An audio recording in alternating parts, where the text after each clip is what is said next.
Welcome to Real Estate Investors Wealth Academy TV, sponsored by REI Wealth Academy. What's going on, fellow real estate investors? This is John with REI Wealth Academy. Really excited to be bringing you this topic. We're talking overall in sales, but more specifically, we're going to be focusing on negotiation. But before we even get to all that, make sure you are following us on the blog or the Facebook page, on the Twitter sphere that's out there, and also the podcast that we're putting out as well.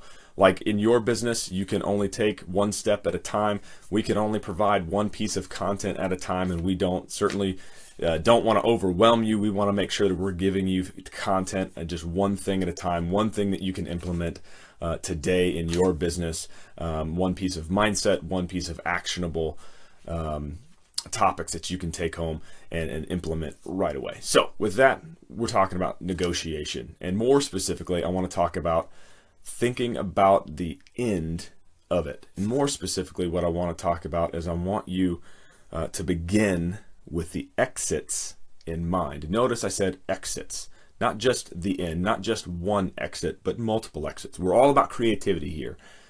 And the thing is when you're going in for a negotiation, you obviously need to know your numbers, your business model, all that stuff should have been pre-decided already.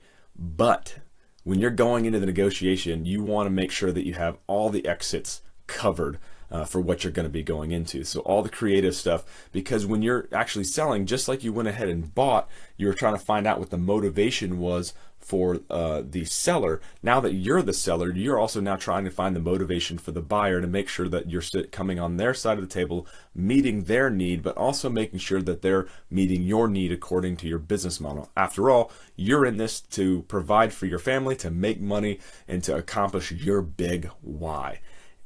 And you shouldn't have to negotiate away from your big why. That's why you run the business model that you have.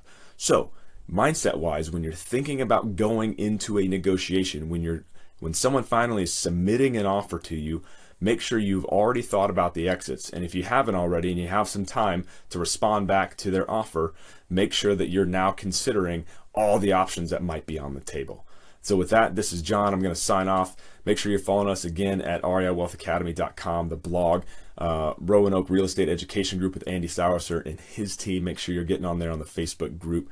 And again, follow us on the podcast, on Twitter, and on Facebook as well. Let us know how we're doing. That's one piece of actionable content that you can take is following us on one of those platforms. And you can also go ahead and write down just a brainstorm. What are some of the exits you could find? What are as many creative ways that you could go about finding a way to produce value during a sale for someone as well. So with that, this is John signing off. Take it easy.